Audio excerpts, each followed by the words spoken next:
Times live, तुमच्या विश्वासाचा आवाज। अध्यक्ष उपाध्यक्ष चाकणकर या जिल्ह्याचे कणखर अभ्यासू नेतृत्व प्रतापराव पाटील चिखलीकर, माजी आमदार अभिनाजी घाटे, माजी आमदार मोहनराव अंबर्डे, व्यंकटराव गोतेगावकर या गावाचं दीर्घकाळ नेतृत्व करत त्यांच्या नेतृत्वाखाली या निवडणुकीला आपण सामोरं जात आहोत ते लक्ष्मणजी पदमार, तालुक्याचे अध्यक्ष राहुल देसाई, देवेंद्र मोतेवार, नगराध्यक्षाच्या राष्ट्रवादी काँग्रेस पक्षाच्या अधिकृत उमेदवार विजयाताई टेकाळे, आयुब शेख चिमणीवाले, पक्षाचे सर्वच सन्माननीय अधिकृत उमेदवार भगिनी, पत्रकार मित्र, सन्माननीय व्यासपीठ आणि जमलेल्या माझे तमाम बंधू भगिनी आणि सहकारी मित्रांनो, या सगळ्या परिसराचं नेतृत्व आदरणीय खंडेराव साहेबांनी विधिमंडळामध्ये सुद्धा 3 वेळा केलं। राज्याच्या मंत्रिमंडळामध्ये त्याला स्थान मिळालं, त्यानंतर नांदेड जिल्ह्याचा देगलूरच्या परिसराचा विकास त्यांनी अतिशय उत्तम पद्धतीने केला। लोकसभेमध्ये सुद्धा निर्वाचित झाल्याच्या नंतर संसदेच्या मार्फत भारत सरकारच्या मार्फत वेगवेगळ्या योजना आणण्याची त्यांनी कर्तव्य त्या कालावधीमध्ये दाखवली। पण देगलूर आणि देगलूरचा परिसर आपल्या सर्वांचे नेते भास्करराव खतगावकर साहेब यांच्यावरती प्रेम करणारा, त्यांच्या विचाराला पूरक वेळीचं ताकद आणि शक्ती देणारा अशा पैकी गेल्या अनेक वर्षांपासून काय याची जाणीव प्रतिष्ठा माझ्यासारख्या कार्यकर्त्यांना नक्कीच जानकारी वाटते।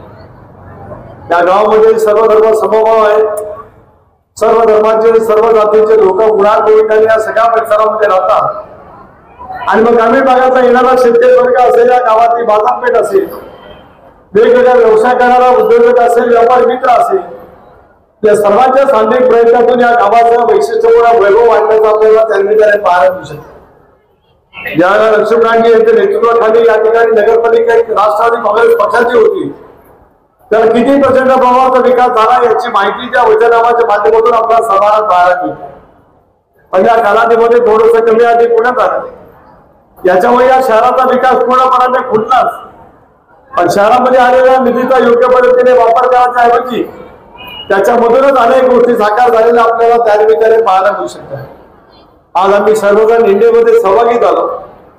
माझ्या सर्व धर्मीय नागरिकांना माझी नम्रतेची विनंती आणि निमित्ताने एवढीच आहे, या 26 नोव्हेंबर भारतरत्न घटनेचे शिल्पकार डॉक्टर बाबासाहेब आंबेडकरांनी आज दिवशी या संबंध आपल्या घटनेचा मसुदा हा त्या कालावधीमध्ये सरकारच्याकडे सुपूर्द केला। आजचा दिवस तुमच्या माझ्या दृष्टिकोनातून अत्यंत महत्वाचा आहेच, आणि या संविधानाच्या लोकशाहीच्या मजबूत चौकटीमधूनच आपण ग्रामपंचायत असेल, नगरपालिका असेल, पंचायत समिती असेल, जिल्हा परिषद असेल, महानगरपालिका असेल किंवा विधानसभा असेल, लोकसभा असेल, या माध्यमातून आपण त्या ठिकाणी त्यानिमित्ताने काम करतात। आज आम्ही सार्वजनिक राष्ट्रवादी काँग्रेस पक्ष इंडियाचा घटक पक्ष आहे। नमा मलिक साहेबांनी सुद्धा विचार या ठिकाणी मांडले, म्हणजे अगोदरच्या पक्षाने सुद्धा विचार या ठिकाणी मांडले असतील। होय, मग आम्ही एनडीएमध्ये त्या ठिकाणी सहभागी झालो। पण आज मला काँग्रेसच्या नेत्यांना या निमित्ताने सांगायचं आहे, ज्यावेळेला राज्यामध्ये काँग्रेसची सत्ता दीर्घकाळ राहिली, त्या कालावधीमध्ये काही अल्पसंख्याक समाजासाठी इतक्या मोठ्या प्रमाणावर निधी उपलब्ध करण्याचं काम काँग्रेस पक्षाने केलं। ज्यावेळेला प्रतापराव 2010 सालामध्ये मी या राज्याचा अर्थसंकल्प मांडला, त्यावेळेला मौलाना अब्दुल कलाम आझाद यांच्या नावाचे आर्थिक विकास महामंडळ आहे, त्याला 25 कोटी रुपयाचं भान भांडवल होतं। नवाब मलिक त्यावेळेला विधिमंडळामध्ये बसलेले होते। नवाब मलिकांनी माझ्याकडे अर्थमंत्री म्हणून मागणी केली की कुठल्याही परिस्थितीत 25 कोटी रुपयाचा जो नियत या ठिकाणी ठेवलेला आहे तो 50 कोटी केला जावा। आज प्रतापराव एनडीए सरकारच्या माध्यमातूनच या सरकारच्या बद्दल वेगवेगळे प्रभाव निर्माण करण्याचा जाणीवपूर्वक प्रयत्न स्वतःला धर्मनिरपेक्ष बनवला काँग्रेस पक्ष त्या ठिकाणी करतोय। आता या मौलाना अब्दुल कलाम आझाद या आर्थिक विकास महामंडळाचा नेतृत्व 1000 कोटीपर्यंत नेण्याचं काम आपले नेते अजितदादा पवार त्या ठिकाणी तेवढा पुरता सीमित आपण प्रतापराव थांबला नाही, तर या महामंडळाचा अध्यक्ष मुस्ताक अंतुले यांनी केले। या महाराष्ट्रामध्ये अविनाशजी एकच अल्पसंख्याक समाजाचे मुख्यमंत्री झाले, त्यांचं नाव बॅरिस्टर अंतुले। माझ्यासारख्या कार्यकर्त्याला त्यांचा संवाद साधला। रायगड जिल्ह्याच्या शिवानंद मतदारसंघातून अंतुले साहेब त्या कालावधीमध्ये निवडून आले। त्यांनी त्या कालावधीमध्ये केलेले रायगड जिल्ह्यातील कामं असतील, पण राज्याचे मुख्यमंत्री म्हणून बारिश अतुल साहेबांनी केलेलं काम, संजय गांधी निराधारची योजना असेल, संजय गांधी स्वावलंबी योजना असेल, या देशाने पहिला प्रथम कर्जमाफी पाहिली, बारिश अतुल साहेबांच्या रूपाने पाहिली. एक अल्पसंख्याक समाजाचा नेता राज्याचा मुख्यमंत्री झाल्यानंतर संपूर्ण देशामध्ये शेतकऱ्यांसाठी पूर्णपणाची कर्जमाफी घेणारा धाडसी निर्णय घेणारा नेता कोण आहे, तर त्याचं नाव बारिश अतुल आहे. मला समाधान वाटतं, अभिमान वाटतोय. त्याच भूमीमध्ये मी आज विधिमंडळामध्ये आदिती नेतृत्व करते, त्याच परिसरातून आज लोकसभेमध्ये माझ्यासारखा कार्यकर्ता त्या ठिकाणी काम करतोय. माझ्या सांगण्याचा प्रतिदर्थ असा आहे, आम्ही एनडीए मध्ये सहभागी झाल्यानंतर काँग्रेस पक्षाने 8 पार्टी त्या ठिकाणी काढण्याचा प्रयत्न केला. जे काम तुम्हाला अल्पसंख्याक समाजासाठी कधी जमलं नाही ते करण्याची मनस्वीपणाची राजकीय इच्छाशक्ती अजितदादांच्या नेतृत्वाखाली त्या ठिकाणी दाखवली गेली. त्याच्यातून अनेक गोष्टी साकार झालेल्या तुम्हाला आम्हाला त्या ठिकाणी पाहायला मिळू शकतात. आज अल्पसंख्याक विभाग आपले सहकारी माणिकराव कोकणे यांच्याकडे आपण दिलेला आहे. त्यांच्याकडे सुद्धा 500 कोटी रुपयाचा नियंत्रण आहे. शादीखाना असेल, गावागावांतील मोहल्ल्यातील रखडलेली विकासाची कामं असतील, अन्य काही बाबी करण्याच्या दृष्टीतून दफनभूमीची, स्मशानभूमीची, कंपाऊंड वॉल असेल, हे सगळं करण्याच्यासाठी मोठ्या प्रमाणावर निधी त्या निमित्ताने उपलब्ध करून दिला आहे. आणि आज मी यशोकांतजी आपल्या मार्फत आमच्या महिला अध्यक्ष ज्या नगराध्यक्ष होणार आहेत त्यांना सुद्धा या ठिकाणी सांगू इच्छितो आहे, अल्पसंख्याक समाजाच्या उन्नतीसाठी तेलगू नगर परिषदेच्या मार्फत जे जे प्रस्ताव केले जातील ते भारत सरकारच्या या विभागाचे मंत्री किरणजी रिजिजू आहेत यांच्याकडे मंजूर करण्याचं काम सुनीलकडे प्रामाणिकपणाने केले. आता शब्द माझ्या अल्पसंख्याक समाजाला या कार्यक्रमाच्या निमित्ताने मी देऊ इच्छितो. आंबेडकरी चळवळीची श्रद्धा असताना सुद्धा एक फरक आहे. आज तुम्हाला आणि मला जे काही लोकशाहीच्या माध्यमातून आपण डॉक्टर उभं आहोत, तेव्हा डॉक्टर बाबासाहेब आंबेडकरांनी आम्हाला संविधान दिलं, संसदीय लोकशाही व्यवस्था दिली. त्याच्यामुळे आमच्याकडे कार्यकर्ते विधानमंडळामध्ये जाऊ शकले, लोकसभामध्ये जाऊ शकले. प्रतापराव तुम्ही जिल्हा परिषदेमध्ये गेला, तुम्ही विधिमंडळामध्ये गेला, तुम्ही लोकसभेमध्ये गेलात, मी जिल्हा परिषदेमध्ये गेलो, मी विधिमंडळामध्ये त्या ठिकाणी गेलो, आज लोकसभेमध्ये त्या ठिकाणी राज्याचं नेतृत्व करतोय. ही सारी किमया घटनेचे शिल्पकार डॉक्टर बाबासाहेब आंबेडकर त्या ठिकाणी दिली. अशा वेळेला इच्छाशक्तीतून गाव आणि गावाच्या परिसराचं चित्र बनवण्याची बांधिलकी घेऊन आपण सगळेजण काम करण्याचा प्रयत्न करतो आहोत. धर्मनिरपेक्ष विचार, तो शिवशाहू फुले आंबेडकरांची सामाजिक क्षमता. होय, आम्ही इंडियामध्ये सहभागी झालो, पण आम्ही निश्चित सांगितलं त्या विचाराच्या चौकटीमध्ये आम्ही राजकारण केलं, त्या विचारधारेवरती गेले 40 वर्ष आम्ही समाजकारण केलं. तो शिवशाहू फुले आंबेडकरांची सामाजिक क्षमता सोबत येतच एनडीएमध्ये आमचा सहभाग आहे. तो भारतीय जनता पक्षाच्या नेतृत्वाने सुद्धा मानला आहे. बेगडी प्रेम काँग्रेस सरकारने आयुष्यात कधी दाखवलं नाही. ते करायचं ते रोखतो आणि त्या जनतेपर्यंत पोहोचण्याची बांधिलकी घेऊन करण्याच्या संदर्भात आपण पावलं उचलत आहोत. ते महाराष्ट्राने पाहिजे. त्याच्यातून लोकसभेमध्ये अपयश आल्याच्या नंतर याचा उल्लेख रुपालीताईंनी या ठिकाणी केला. लाडकी बहीण ही योजना या महाराष्ट्राच्या इतिहासात पहिल्यापासून त्या ठिकाणी आहे. आपल्याला प्रथम अभिमान आहे. अजितदादांनी अर्थसंकल्प मांडत असताना या योजनेची घोषणा केली. हे सगळे काँग्रेसचे विरोधक म्हणत होते ही योजना जर काय खरोखर राबवली जाईल, महाराष्ट्रासारखं राज्य कर्जबाजारी होईल. उच्च न्यायालयामध्ये याचिका दाखल करण्यात आली या काँग्रेस जनांच्या मार्फत. एवढं जमे तर काँग्रेसच्या काही नेत्यांनी आणि स्वतःला महिला मंडळ नेत्यांनी सुद्धा असं सांगितलं की 1500 रुपये तुम्ही महिलांचा स्वाभिमान विकत घेतात त्या काय, अशा मुलीची टीकाटिप्पणी करण्याचा प्रयत्न विरोधकांच्या माध्यमातून महिला नेत्यांच्याकडून या महाराष्ट्रामध्ये झाला. माझ्या महाराष्ट्रातली ग्रामीण भागातली कष्टकरी महिला भगिनी शोषित केले जीवन जगते, आपल्या कुटुंबाची उभारणी करण्यासाठी सारा आपलं आयुष्य समर्पित करते. एखादा आजार अंगावरती आला तर माझ्या मुलाबाळांच्यासाठी ते पैसे राहिले पाहिजे या भावनेतून समर्पित भावनेतून जी महिला भगिनी काम करते. तिच्या स्वाभिमान उंचवण्यासाठीच आपल्या सरकारने 1500 रुपये दर त्या भगिनीला देत त्याला सामर्थ्यवान बनवण्याचा प्रयत्न केलेला आहे. आणि आज आम्ही नम्रपणे या ठिकाणी सांगू इच्छितो आहे की ही योजना अव्याहतपणाने शेवटपर्यंत त्या ठिकाणी सुरू राहील. आमच्यावरती त्याला टीकाटिप्पणी झाली. ही योजना विशिष्ट समाजापुरती सीमित आहे, ही योजना विशिष्ट धर्माच्या पुरती सीमित आहे. माझ्या अल्पसंख्याक समाजाचे सहकारी या ठिकाणी उपस्थित आहेत, अल्पसंख्याक समाजाच्या माझ्या भगिनी या ठिकाणी उपस्थित आहेत. यांना आपण कोणी विचारू शकता या योजनेचा फायदा त्यांच्यापर्यंत सुद्धा या सरकारच्या माध्यमातून पोहोचवला गेलेला आहे.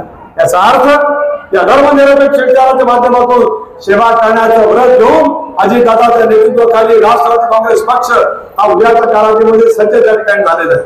आमचा जाहीरनामा हा केवळ जाहीरनामा नाही, तर हा वचननामा आहे. वचननामा शब्दप्रयोग जाणीवपूर्वक राज्य इच्छाशक्तीच्या मनामध्ये कल्पना ठेवत आणि 5 वर्षाच्या कालावधीमध्ये बेंगळुरूमध्ये हा वचननामा पूर्ण करायचा आहे या सण हेतूने भास्करराव खरकरांच्या नेतृत्वाखाली आम्ही हा जाहीरनामा आपल्या सर्वांच्या समोर या ठिकाणी ठेवतो. मी प्रदेश राष्ट्रवादी काँग्रेस पक्षाचा अध्यक्ष म्हणून रायगडचा खासदार राहण्यातून आपल्याला आश्वासित करतो. प्रतापराव मी मगाशी लोहाच्या सभेमध्ये सुद्धा बोललो की तुम्ही आहात, अविनाशजी आहेत, रोजेगावकरजी आहेत, मोहनराव आहेत, तुम्ही सर्वांनी म्हणून आपण एकत्रितपणाने विधिमंडळामध्ये अनेक त्या ठिकाणी काम केलं. खालीगावकर साहेबांच्या सोबत सुद्धा मी विधिमंडळामध्ये आणि लोकसभेमध्ये त्या ठिकाणी काम केलं.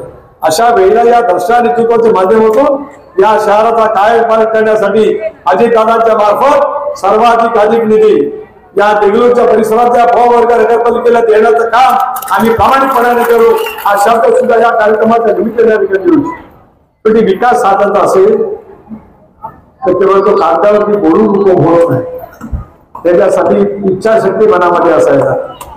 काँग्रेस पक्षाची अवस्था देशभरामध्ये काय पद्धती झाली आम्ही पाहतो. लोकसभेमध्ये सुद्धा 10 वर्ष त्यांना लोकसभेचा विरोधी पक्ष नेता निवडण्या इतपत संख्याबळ कधी मिळू शकले. प्रतापराव 1985 साली स्वर्गीय वसंतराव पाटलांनी मला त्यावेळेला काँग्रेस पक्षाची विधानसभेची उमेदवारी दिली. 85 साली 40 वर्षापूर्वी आताच्या पंचायतची. त्यावेळेला राजीव गांधींच्या नेतृत्वाखाली काँग्रेसच्या 450 जागा आल्या. पंडित जवाहरलाल नेहरूंना जेवढं यश तेवढं मिळालं त्याच्यापेक्षा जास्त यश इंदिरा गांधींच्या हत्येच्या नंतर सहानुभूतीच्या राज्यावरती काँग्रेस पक्षाला त्या काळामध्ये मिळालं.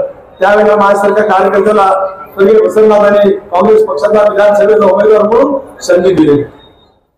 माझ्या सांगण्याचा मतितार्थ असा आहे त्या काँग्रेस पक्षाला 14 सालामध्ये 40 जागा सुद्धा निवडून आणतात. 19 सालामध्ये सुद्धा 40 जागा निवडून आणता आला नाही. आता सगळ्या इंडिया आघाडीचं गडबड त्या ठिकाणी केल्याच्या नंतर पहिल्यांदा विरोधी पक्ष नेता या देशामध्ये 10 वर्षाच्या कालावधीच्या नंतर त्या ठिकाणी पाहायला मिळतो आहे. बिहारमध्ये केवळ 5 जागा एकेकाचा राष्ट्रीय पक्ष. बिहारमध्ये अनेक वेळेला मुख्यमंत्री काँग्रेस पक्षाचे ज्या कालावधीमध्ये झाले त्या कालावधीमध्ये असलेल्या सगळ्या परिसरामध्ये होत असलेली त्याचा उल्लेख भास्करराव खरकरांनी या ठिकाणी केला की काम करत असेल तर सत्तेचं भांडवल आवश्यक असतं. होय आम्हाला सत्तेचं भांडवल आहे, अजितदादाच्या रूपाने त्या ठिकाणी सत्तेमधला आमचा सहभाग केवळ सत्ता उपभोगण्यासाठी नाही तर लोकांची सेवा प्रामाणिकपणाने करण्यासाठी सुद्धा आहे. डोळ्याला शब्द दिला इथे देतो. रुपालीताई तुम्ही पक्षाच्या अध्यक्षा, आदितीकडे महिला बाल कल्याण विभागाचं खातं तिच्याकडे आहे. तिच्या खात्याच्या मार्फत सुद्धा आदितीच्या खात्याच्या मार्फत सुद्धा महिला बचत गटाची चळवळ महिला आर्थिक विकास महामंडळाच्या माध्यमातून मामींच्या माध्यमातून महिला बचत गट त्या ठिकाणी अधिक प्रभावीपणाने आपण स्थापन करण्याचा प्रयत्न केला. बाजारपेठेमधला कुठला व्यवसाय असेल महिलांच्या दृष्टिकोनातून एखादा अल्पसंख्याक समाजाच्या महिला असतील, बहुजन समाजातल्या माझ्या महिला असतील, दलित चळवळीत श्रद्धा असणाऱ्या माझ्या महिला भगिनी असतील, त्या सर्वांच्यासाठी महिला भवन त्या गावामध्ये उभं करत त्यांच्यासाठी सुद्धा वेगवेगळी दालनं उभं करण्याचं काम राष्ट्रवादी काँग्रेस पक्ष नेतेने प्रामाणिकपणाने करेल असा शब्द आज या कार्यक्रमाच्या निमित्ताने या ठिकाणी देऊ इच्छितो. वचननामाच्या माध्यमातून यापूर्वी लक्ष्मीकांत पदमवार यांनी केलेली कामं त्याच वेळेला या पुढच्या कालावधीमध्ये अधिक व्यापक पद्धतीने तयार निधी या साऱ्या गोष्टीची सादर घालण्याचं काम आम्ही नक्कीच त्या ठिकाणी करू. इतक्या वेळेला नांदेडपूर योजनेतून काही ठिकाणी प्रकल्प आणले गेले, सोलारचा प्रकल्प आणला गेला परंतु त्याच्यामधून काही दिवा पेटला गेला. वैशिष्ट्यपूर्ण योजनेतून 60 कोटी रुपये या ठिकाणी आणले गेले. त्याच्या कामं ज्या ठिकाणी कामं आहेत त्या ठिकाणी झाडी उभी राहिली आहे. 5 कोटी रुपये खर्च करून विद्युत खांबसाठी पैसे आणले गेले, त्याचा विनियोग त्या ठिकाणी झाला नाही. मला विश्वास आहे राष्ट्रवादी काँग्रेस पक्षाच्या आमच्या उमेदवार विजयाताई यांच्या मार्फत उद्याच्या भवितव्याच्या कालावधीमध्ये पारदर्शक कारभार, स्वच्छ कारभार, देगलूरकरांच्या उन्नती विकासासाठी आवश्यक असणारी उचलणारी पावलं ठामपणाने उचलण्याचा शब्द आज या बैठकीच्या निमित्ताने या ठिकाणी मी देऊ शकतो. थोडं स्वरूपाने तुमचं सांगण्यात गरज आहे. 27 उमेदवार आहेत. 27 पैकी 18 उमेदवार महिला होते. मला ऐकायला 18 पैकी 14 आहे, 27 पैकी 18 आहे. इथे असे 4 प्रभाग आहेत की ज्या ठिकाणी दोन्ही उमेदवार या महिला वगैरे देऊन महात्मा ज्योतिबा फुले, सावित्रीबाई फुलेंचा विचार लोकशाहीच्या माध्यमातून अंमलात आणण्याचे काम राष्ट्रवादी काँग्रेस पक्ष या ठिकाणी करत आहे. याचा अभिमान राष्ट्रवादी काँग्रेस पक्षाचा प्रदेशाध्यक्ष म्हणून माझ्यासारख्या कार्यकर्त्याला या ठिकाणी वाटतोय. म्हणूनच नगराध्यक्षांच्या महिला वगैरे उमेदवार असतील, माझ्या उद्याच्या कालावधीमध्ये 3 तारखेला विजय होणाऱ्या 18 माझ्या महिला भगिनी उमेदवार असतील, त्यांच्या पाठीमागे आदिती तटकरे महिला बाल कल्याण खात्याची मंत्री असतील, रुपालीताई चाकणकर असतील आणि आमचे राष्ट्रीय अध्यक्ष तथा उपमुख्यमंत्री अजितदादा, माझ्या सहित प्रदेशाध्यक्ष खादगावकर साहेब, प्रतापराव, आपण सगळेजण ठामपणाने उभे राहून या महिला भगिनीच्या उन्नतीसाठी राज्य आणि केंद्र सरकारच्या अनेक योजना आणण्यासाठी आपण उचलत आहोत. एवढा शब्द आजच्या कार्यक्रमाचे निमित्ताने या ठिकाणी मी देऊ इच्छित आहे. आमच्या देवेंद्र मोतेवार साहेबांनी मला या ठिकाणी यादी दिली. कदाचित जर काही उमेदवारांची ओळख झाली असेल तर मी काय त्याची नावं घेऊ इच्छित नाही, आणि ही नावं सगळी या ठिकाणी खूप मोठ्या प्रमाणावरती आहे. पण 2 तारखेला घड्याळाच्या चिन्हावरती बटन दाबत अचूक पद्धतीने बटन दाबलं गेलं पाहिजे. 3 तारखेला ज्याला देगलूरचा निकाल ऐकायला मिळेल त्याला, प्रतापराव तुम्ही कदाचित नांदेडला असाल किंवा लोहा कटारला असाल, इथं जेवढा घड्याळाचा गजर साहेब ऐकायला येईल त्याच्या दुप्पट गजर इथून 1000 किलोमीटर अंतरावरती असलेल्या सुनील तटकरेचा घरा पोहोचला पाहिजे. असा घड्याळाचा गजर सर्वांनी करा. माझ्याकडे करायचं म्हणणार रुपालताईने वाटतं की त्याच्यापर्यंत पोहोचणार गेलंय. उद्या मलाच कोकणामध्ये जात असतो, हा प्रवास हा असा त्या ठिकाणी असतो. माझ्या सांगण्याचा मतितार्थ असा आहे, दुपारपासूनच्या संख्येला पण या ठिकाणी जमला, महिला भगिनी या ठिकाणी जमले, वरिष्ठ नागरिक आहे, मुस्लिम समाजाचे सुद्धा बांधव या ठिकाणी आहेत, तरुणाई सुद्धा मोठ्या संख्येने जमलेली आहे. याचा अर्थ निर्धार पक्का, घड्याळावरती शिक्का. या भावनेतून देगलूरचा विकास करण्यासाठी आपण सर्वांनी सज्ज या ठिकाणी व्हावया आणि खरा खुल्या अर्थाने धर्मनिरपेक्ष विचार, सर्व धर्मीयांना सोबत घेत काम करण्याची मानसिकता देगलूरच्या परिसरामध्ये राष्ट्रवादी काँग्रेस पक्ष भास्करराव खळगांच्या नेतृत्वाखाली प्रामाणिकपणाने अंमल करेल एवढा सार्थ विश्वास आजच्या कार्यक्रमाच्या निमित्ताने या ठिकाणी देतो. प्रचंड संख्येने आपण या ठिकाणी उपस्थित राहिला. ती संख्या 2 तारखेपर्यंत तशाच पद्धतीने चालत ठेवा. देखिए मैं आपसे बोल रहा हूँ, अल्लाह का नाम लेके आपने दुआ मांगना चाहिए, ऐसे मैं आपसे दुआ करता हूँ. याचा अर्थ असा आहे की 2 तारखेला आपण उठून मतदान केंद्रावरती जावं, घड्याळाच्या चिन्हावरती बटन दाबावं, राष्ट्रवादी काँग्रेस पक्षाला मोठ्या मताधिक्याने विजय करावं अशी कळकळीची विनंती करतो. आपल्या सर्वांच्या अंतःकरणापासून आभार मानतो आणि माझे रामलेले 2 शब्द थांबवतो. जय हिंद, जय महाराष्ट्र, जय राष्ट्रवादी, जय भीम और अल्लाह हाफिज.